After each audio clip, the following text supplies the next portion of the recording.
I came back from fighting Boko Haram to find another man wearing my slippers, sleeping in my bed, and my wife had emptied our entire bank account.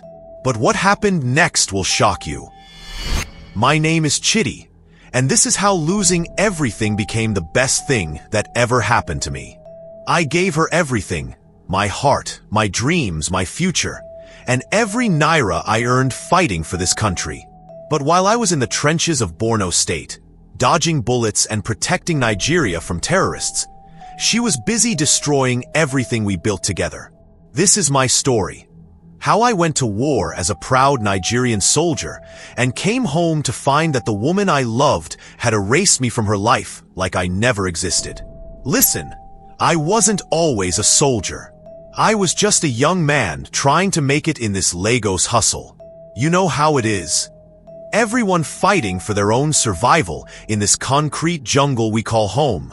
I met Adiz during my final year at the University of Lagos. Unilag, where dreams are born and hearts are broken. She was studying education, and I was doing my engineering degree. The first time I saw her was at the faculty cafeteria, struggling to balance her tray of rice and stew while counting coins to pay. Something about her gentle spirit caught my attention. She had this smile that could light up the entire campus during NEPA blackout. When she dropped her 5 naira change and looked like she might cry, I walked over and offered to buy her lunch. She refused at first, typical Nigerian girl, proud and independent. But I insisted. My name is Chitty, I told her, extending my hand. And you look like someone who deserves more than just rice and stew. She laughed, and I swear, that sound was sweeter than any song on Cool FM. I'm Adiz, she said softly, and I can take care of myself, thank you. But she let me sit with her. We talked for hours about everything. Our families, our dreams, how we planned to change Nigeria for the better. She wanted to teach children and build schools in rural areas. I wanted to build bridges and roads that wouldn't collapse after one rainy season. We were young, full of hope, and completely naive about how cruel life could be. After graduation, we moved in together to a small self-contained apartment in Surulere. Nothing fancy, just one room, a tiny kitchen, and a bathroom we shared with mosquitoes that seemed to have permanent residence. But it was ours. Every morning, I would wake up to the sound of her humming while preparing breakfast. Every evening, we would sit on our small balcony, watching the chaos of Lagos traffic and planning our future. Chitty, she would say, resting her head on my shoulder. One day we'll have a big house with a generator that never breaks down. I would kiss her forehead and promise. One day, my love. One day we'll build everything we dream of. 2 years later, I proposed with a ring I bought on installment from a trader in Alaba Market. It wasn't the biggest diamond, but when she said yes, I felt like I owned the entire world. Our traditional marriage was simple but beautiful. Both families came together in her father's compound in Anambra State. I paid her bride price with pride, knowing I was getting a treasure more valuable than all the oil in the Niger Delta. Our white wedding was at a small church in Ikeja. Adiz looked like an angel in her dress, borrowed from her cousin, but she wore it like it was made by the finest designers in Italy. When the pastor asked if I would love her for better or worse, in sickness and in health, I said, I do, with every fiber of my being. I meant those words. God knows I meant them. For the first year of marriage, we struggled like every young Nigerian couple. I was working with a small construction company, earning barely enough to pay rent and buy food. Adiz taught at a private nursery school in Surulere, dealing with stubborn children and parents who never paid school fees on time. Some nights we would eat only gari and groundnuts, laughing about how we were living like students again. But we were happy. At least, I thought we were. Then came the opportunity that changed everything. The Nigerian army was recruiting young graduates for the fight against Boko Haram in the northeast. The country needed brave young men to defend our borders. to protect innocent civilians from terrorists who were destroying our communities. I looked at that recruitment poster and felt something stir in my heart. This was my chance to serve Nigeria, to be part of something bigger than myself. The salary was also much better than what I was earning, enough to finally give Adiz the life she deserved. When I told her about my decision, she cried. "Chitty, please don't go," she begged, holding on to my arm like her life depended on it. You hear the stories on the news. Those Boko Haram people are dangerous. What if something happens to you? I held her close, wiping away her tears. Nothing will happen to me, my love. I'm strong, I'm smart, and I'm fighting for the right cause. This is our chance to build a better future. The army salary will help us save money, maybe even start planning for children. She was quiet for a long time. Then she nodded slowly. If this is what you want, I will support you. But promise me you'll be careful. Promise me you'll come back to me. I kissed her forehead, the same way I always did when making promises. I promise, Adiz, I will always come back to you. 6 months later, I was wearing the Nigerian Army uniform with pride, boarding a military transport vehicle to Maiduguri, Borno State. Adiz came to see me off at the Murtala Muhammad Airport. She wore the same pink dress from our first date, and her eyes were red from crying. "Write to me every day," she whispered as we hugged goodbye. "Every single day," I promised. "Send me pictures so I know you're safe." "I will. Come back to me, Chitty. Come back home." I kissed her one last time, tasting the salt of her tears on my lips. "I love you, Mrs. Okafor. Wait for me." And I left. I left believing that love was enough. I left thinking that marriage vows meant something. I left trusting that the woman who promised to love me forever would keep her word. For 8 months, I kept my promise. Every evening after training, after long days of desert heat and military drills, I would sit by candlelight in our camp and write to her. I told her about the harsh conditions, about missing her jollof rice, about dreaming of our small apartment in Suralere. I sent pictures of myself in uniform, trying to look strong and confident even when I was scared and homesick. I sent money home faithfully every month, almost my entire salary. I kept only enough for basic needs, sending the rest to our joint account so she could be comfortable, maybe even save some for when I returned. I wrote about missing the sound of Danfo conductors shouting routes, about craving her pepper soup, about counting days until I could hold her again. In my letters, I painted pictures of our future, the house we would build, the children we would raise, the business we would start together. But her replies became shorter and less frequent. When I asked why, she said she was busy with work, that things were difficult in Lagos, that she missed me too much to write long letters. I believed her. I loved her. So I believed every word. Then came that day, December 15th, 2018. I will never forget that date as long as I live. We had finally gotten access to Wi-Fi at the base, and I was excited to check my messages. I was expecting photos, maybe a long email telling me about her week. Instead, I found a message from Adiz with a subject line that stopped my heart. "I'm done. Goodbye." I stared at those words for several minutes, thinking it was a mistake, maybe spam or someone hacking her account. But when I opened the email, my world collapsed. Inside was a scanned copy of divorce papers. Already signed. Already filed. No explanation. No, "I'm sorry." No, "let's talk about this." Just cold, legal documents ending our marriage like it meant nothing. My hands were shaking as I rushed to check our bank account online. Empty. Completely empty. She had withdrawn every single naira. Months of my army salary, our savings, everything we had worked for together. Gone. I sat there in that military camp, surrounded by my fellow soldiers, and I wanted to scream. I wanted to break something. I wanted to call her and demand answers. But instead, I just sat there, staring at the computer screen, feeling like someone had ripped my heart out of my chest and stomped on it. Then the messages started coming from friends back home.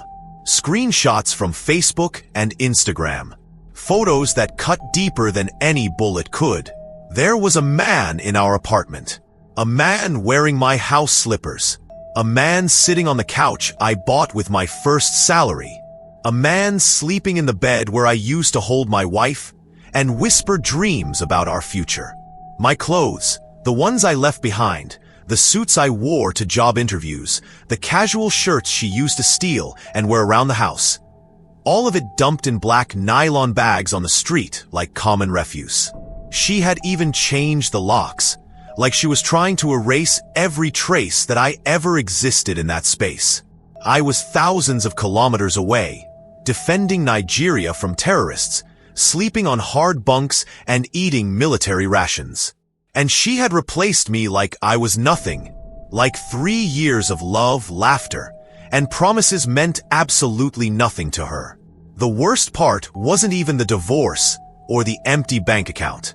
The worst part was discovering that while I was writing her love letters by candlelight, while I was sending her almost every kobo I earned, while I was missing her so much that I couldn't sleep some nights, she was planning my destruction.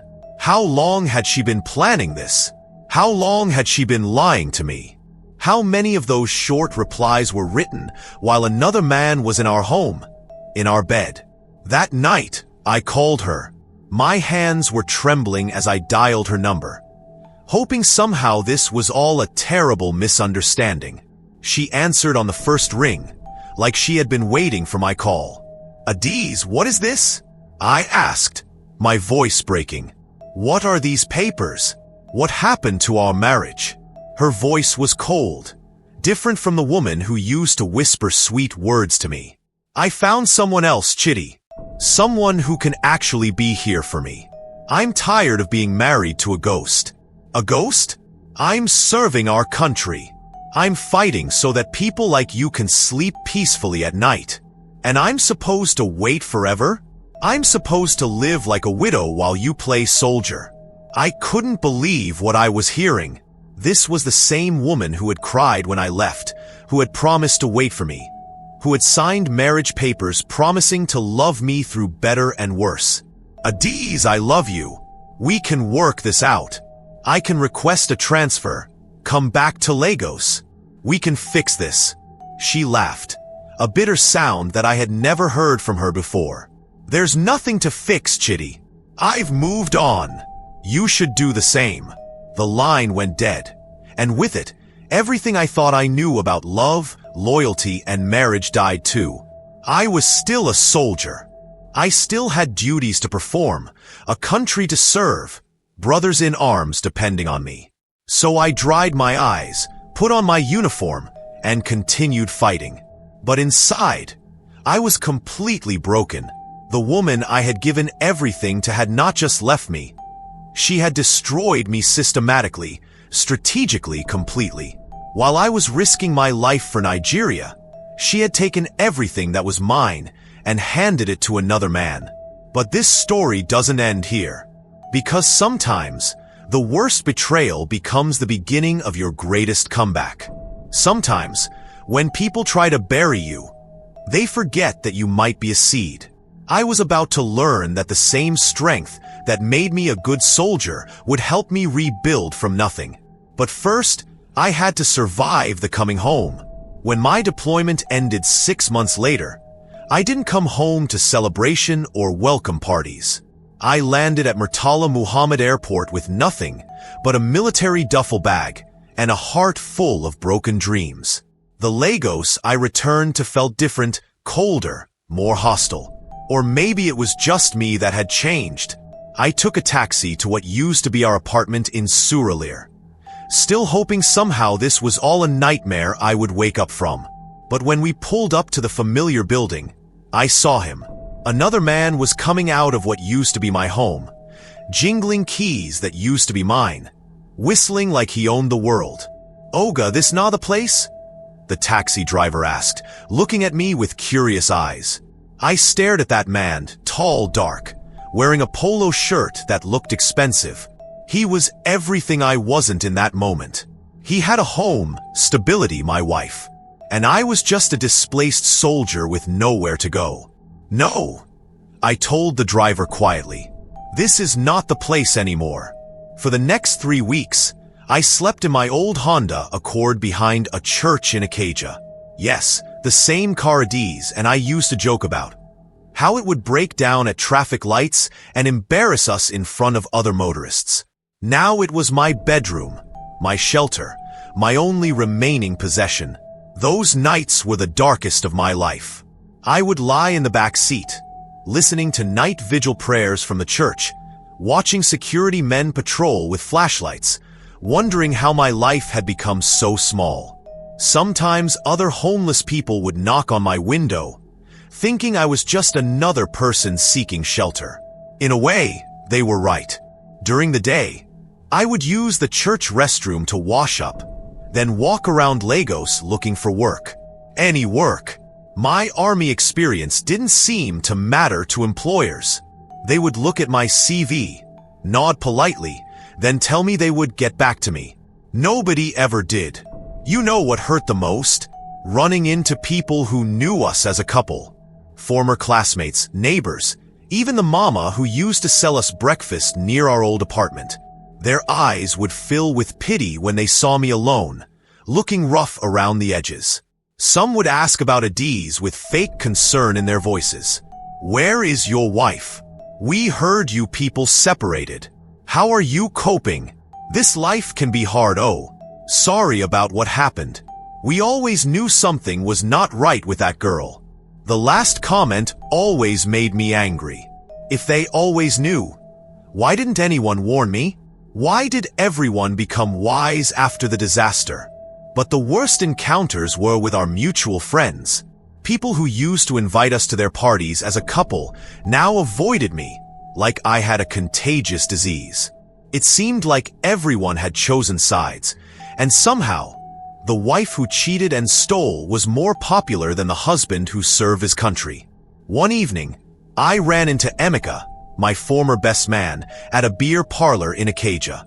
He was uncomfortable, shifting from foot to foot like he was standing on hot coals. "Guy, how far?" "Long time no see," he said, not meeting my eyes. "I'm managing," I replied, though we both knew I was lying. "I heard about you and Adiz." "Sorry, man. These things happen." "These things happen?" I repeated, feeling anger rise in my chest. My wife emptied our account and moved another man into our home while I was fighting Boko Haram. "And you say these things happen?" Emeka looked around nervously. "Guy, calm down. I know it's painful, but maybe it's for the best. Maybe she wasn't the right person for you. Where was this wisdom when you were my best man? When you were giving speeches about how perfect we were together?" He had no answer. None of them ever did. That night, sitting in my car behind the church, I made a decision. I was tired of being angry, tired of feeling sorry for myself, tired of waiting for sympathy from people who had already moved on with their lives. I pulled out my phone and typed a message to Adiz, not to beg or to argue, but to set myself free. "I forgive you. I won't contact you again. Live your life." She replied almost immediately, "Thank you. I hope you find happiness." That was it. No apology, no acknowledgement of what she had done, just a polite goodbye, like we had been casual acquaintances instead of husband and wife. But something strange happened after I sent that message. I felt lighter, not happy. I was still broke, homeless, and heartbroken, but I felt free from the weight of anger that had been crushing my chest for months. The next morning, I walked into a small air conditioning repair shop in Acacia and begged the owner, Alhaji Musa, for a job. "I don't have experience with AC repair," I told him honestly. "But I'm an engineer. I learn fast, and I'll work harder than anyone you've ever hired." Alhaji Musa looked at me for a long moment. Maybe he saw something in my eyes. Desperation mixed with determination. Can you start today? Yes, sir. The pay is 15,000 naira per month. Is that okay? 15,000 naira. That was less than I used to spend on fuel in a month when I was working before the army. But it was a start. It's perfect, sir. For the next 8 months, I worked like a man possessed. I arrived at the shop before Alhaji Musa and left after he went home. I learned everything about air conditioning systems, installation, repair, maintenance, even electrical work. My military discipline helped me master technical skills quickly. The work was hard, crawling through dusty ceilings, carrying heavy equipment up steep staircases, working in the scorching Lagos heat. My hands became rough and calloused. My back ached every night. But for the first time since returning from the army, I had purpose. Alhaji Musa noticed my dedication. After 3 months, he increased my salary to 25,000. After 6 months, 35,000. It wasn't much, but I was saving every kobo like my life depended on it. I rented a single room in Ajij, a small space with peeling paint and a roof that leaked during rainy season. My neighbors were mostly artisans like me, mechanics, tailors, electricians, all hustling to survive in Lagos. They didn't judge me or ask about my past. We were all just people trying to make it. My furniture was simple. A small mattress on the floor, a plastic chair, a table I made from wooden planks. I cooked with a small gas burner and ate mostly rice, beans, and gari. Some evenings, when I felt like celebrating small victories, I would buy one piece of chicken from the roadside seller. But every night, after eating my simple dinner, I would sit with my phone and study. I watched YouTube videos about construction, real estate investment, business management. I read articles about successful Nigerian entrepreneurs. I was preparing myself for something bigger, though I wasn't sure what yet. During this time, Adi sent me occasional messages, not to apologize or reconcile, but to provoke me. She would send pictures of herself at expensive restaurants, screenshots of vacations she was taking with her new man, updates about the jewelry he bought her. It was like she wanted to rub my face in what I had lost. Other people might have responded with anger, might have posted their own bitter messages on social media, might have tried to expose her to mutual friends. But I had learned something during those dark nights in my car. The best way to defeat someone who wants to see you suffer is to refuse to suffer publicly. I never replied to her messages. I never posted anything negative about her online. I never tried to turn our friends against her.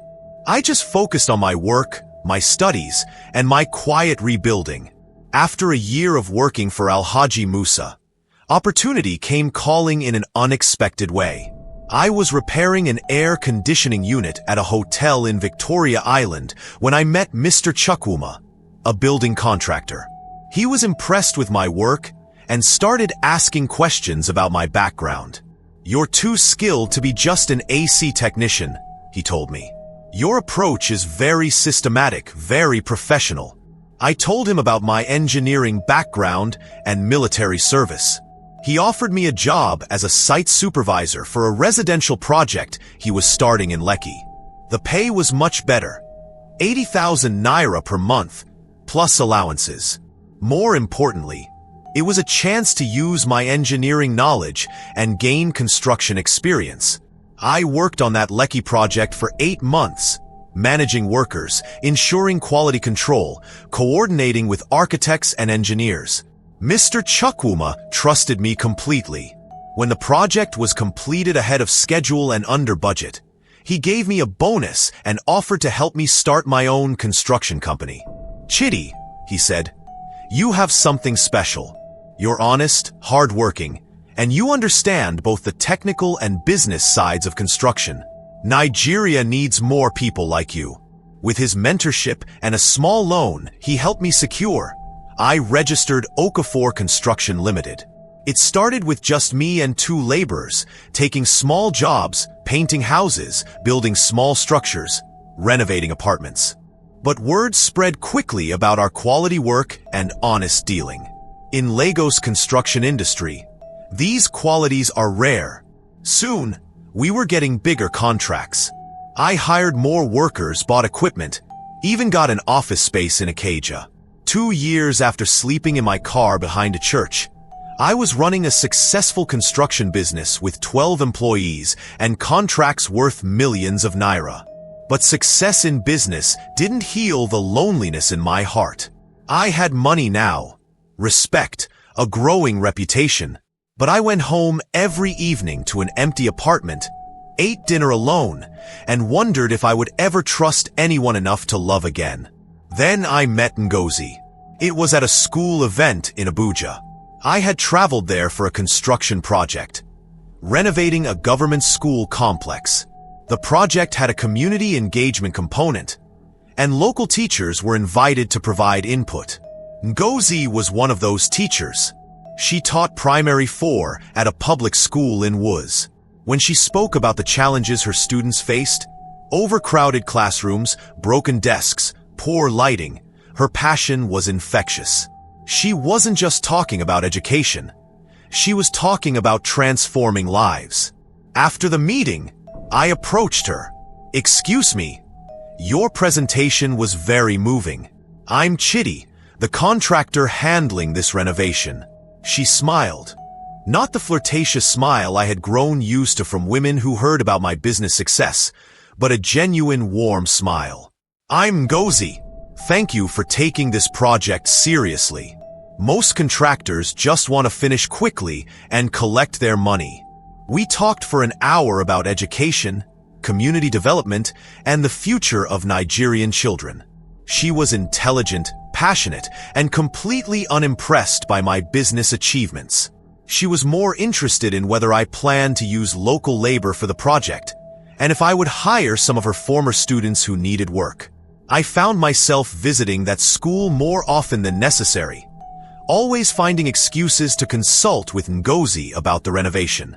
She would show me around the classrooms, introduce me to her students, explain her teaching methods. Slowly, carefully, we became friends. She told me about her challenges as a single woman in Abuja, her dreams of starting her own school someday. I told her about my business, my military service, and eventually, about my divorce. "She hurt you deeply," Ngozi said simply when I finished the story. "Yes, she did. But you didn't let it destroy you. You rebuilt yourself. That takes real strength." It was the first time anyone had acknowledged what I had gone through without making excuses for a disease or treating me like a victim. Ngozi saw my pain, my healing, and my strength all at the same time.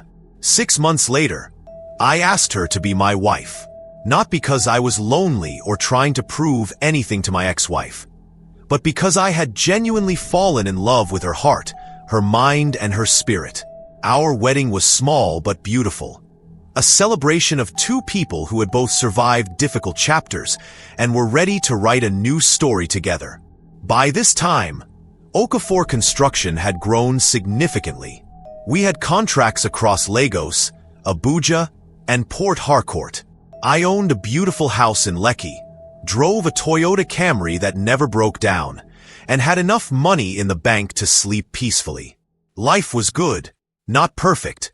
No life ever is, but good in ways I had never imagined during those dark nights in my Honda Accord.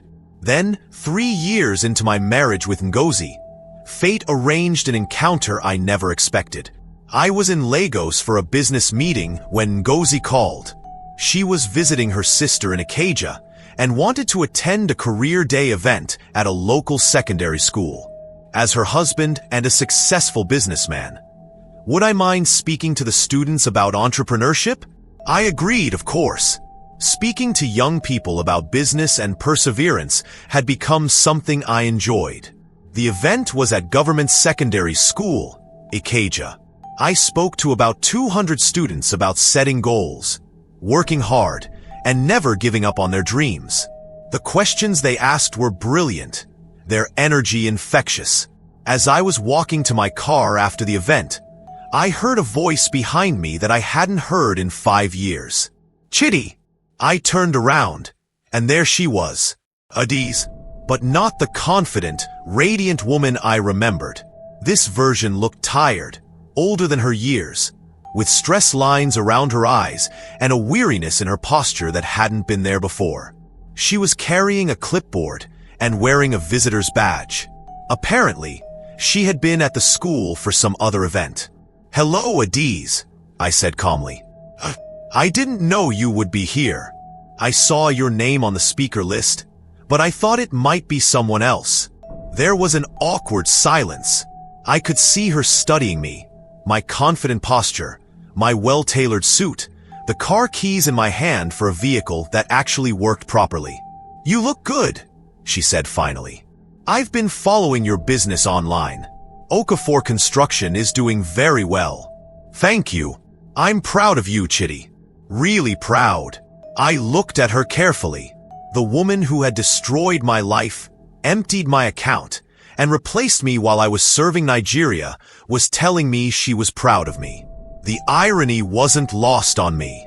"I hope you're doing well too," I said, and I meant it.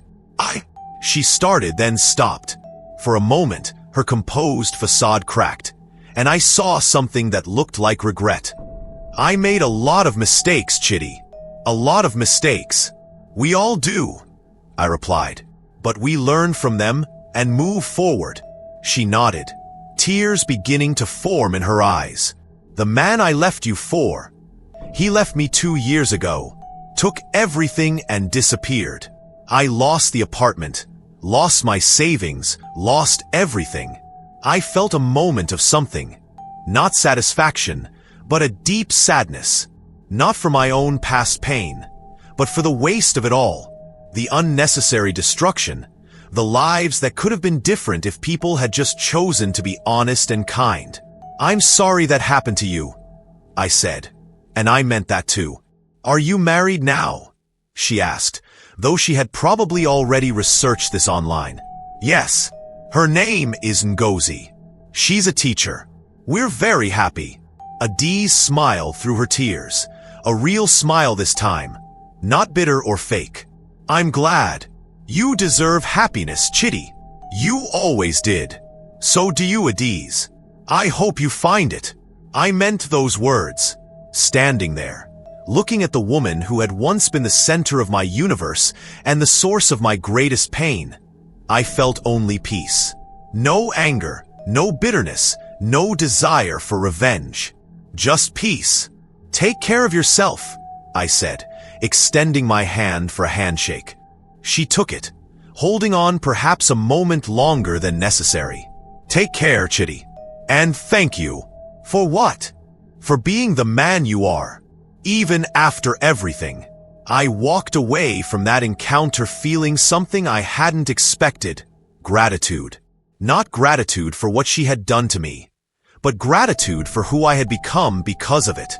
If Adiz had never betrayed me, I might have remained comfortable in my small life, never pushing myself to discover what I was truly capable of.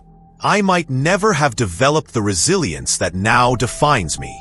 I might never have appreciated the genuine love I found with Ngozi. Her betrayal had been the worst thing that ever happened to me, but my response to it had become the best thing I ever did for myself. Today, as I write this story, Okafor Construction employs over 50 people. We've built schools, houses, office buildings across Nigeria. Ngozi and I have 2 beautiful children and a marriage built on trust, respect, and genuine love. I own properties in Lagos and Abuja. I drive cars that never break down. I sleep in a house with generators that work and air conditioning that never fails. But more than the material success, I have peace. I have integrity. I have the respect of everyone who knows me. Sometimes the best revenge against those who betrayed you is no revenge at all. Sometimes the most powerful response to destruction is construction. Sometimes the greatest victory is simply living well. If you're watching this and going through your own season of betrayal, abandonment, or loss, let me tell you something. This is not your final chapter. The people who try to bury you don't know that you might be a seed. The pain you're feeling today might be the fertilizer for the success you'll celebrate tomorrow. Don't waste your energy on revenge. Don't spend your time trying to prove anything to people who couldn't see your value. Instead, invest in yourself. Build something beautiful. Become someone you can be proud of. Let your success be your revenge. Let your peace be your power. Let your growth be your answer to every person who counted you out. In Nigeria, we say man must whack, meaning you must hustle and succeed. But sometimes the most important hustle is the one you do on your own heart, rebuilding it stronger than before. Your story is not over. Your best chapters might be ahead of you. Keep writing.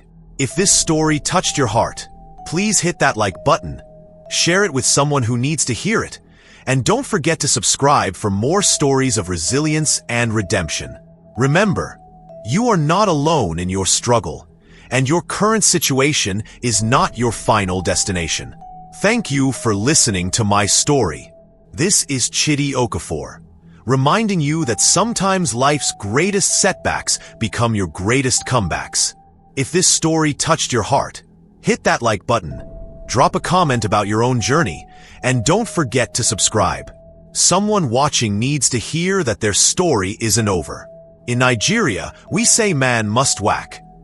And sometimes the best revenge is simply living well. You are not alone in this struggle.